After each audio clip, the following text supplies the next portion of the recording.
ചേട്ടാ എന്തോ കാര്യമായിട്ട് ചെയ്തോണ്ടിരിക്കണല്ലോ, എന്താണ് ഇല്ലടാ ഇല്ല, ഇതൊരു ഡെമോ കൊടുക്കാൻ വേണ്ടിയിട്ട്, കസ്റ്റമേഴ്സിന് ഡെമോ കൊടുക്കാൻ വേണ്ടിയിട്ട് ഒന്ന് കാണിച്ചു കൊടുക്കാൻ കുറെ നാളായി ആൾക്കാർ ചോദിക്കുന്നത്.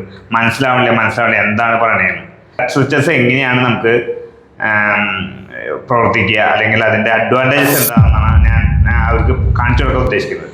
ഇപ്പൊ നീ കണ്ട, നമുക്ക് ഈ 4 സ്വിച്ചുകളാണിത്. ആക്ച്വലി 2 ട്രഡീഷണൽ സ്വിച്ചുകളെ എടുത്ത് മാറ്റിയിട്ട് നമുക്ക് വേണമെങ്കിൽ ഈ 4 സ്വിച്ചുകളാണ്ട് വെച്ചു കൊടുക്കാം. 4 സ്വിച്ചുകളാണ് ശരിക്കും. നമ്മുടെ പഴയ വീട്ടിലെ രണ്ട് ട്രഡീഷണൽ സ്വിച്ചുകൾ മാറ്റി കഴിഞ്ഞ് കഴിഞ്ഞാൽ 4 എണ്ണം നമുക്ക് കിട്ടും. 4 സ്വിച്ചുകൾ നമുക്ക് കൺട്രോൾ ചെയ്യാൻ പറ്റും.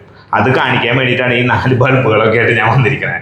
അപ്പോൾ അത് കറക്റ്റായിട്ട് മനസ്സിലാവുന്ന രീതിയിൽ ഇപ്പോൾ കണ്ട, ഇങ്ങനെ തൊട്ട് കഴിഞ്ഞാൽ ഒരു സ്വിച്ച് ഓൺ ചെയ്തു, കണ്ട ഇങ്ങനെ ചെയ്യാം.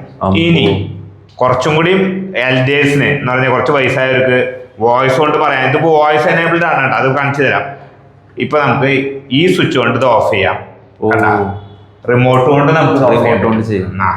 അപ്പോ അതേപോലെ തന്നെ റിമോട്ടില് ഓൾ ഓൺ എന്ന് പറഞ്ഞു കഴിഞ്ഞാൽ ഓൾ ഓൺ ആയി, ഓൾ ഓഫ് എന്ന് പറഞ്ഞു കഴിഞ്ഞാൽ ഓൾ ഓഫ് ആയി.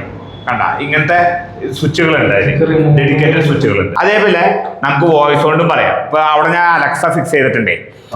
അലക്സോട് പറയാണ് ഞാൻ, Alexa turn on panel light 1.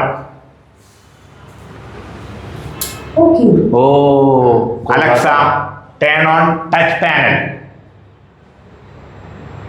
Okay. അപ്പൊ 4 ഒരുമിച്ചാണ് ടച്ച് പാനൽ എന്ന് പറഞ്ഞാൽ 4 ഒരുമിച്ച് എണ്ണത്തിനാണ് ഞാൻ ടച്ച് പാനലിന് പേര് കൊടുത്തോണേ.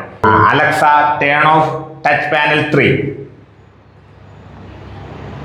Okay. അപ്പൊ അങ്ങനെ നമുക്ക് ഓരോന്നിനും പേര് കൊടുത്ത്, ഇതിനൊക്കെ ഓരോന്നിനും പേര് കൊടുത്തോക്കാണ് ഞാൻ. Touch panel 1, touch panel 2, touch panel 3 എന്നൊക്കെ.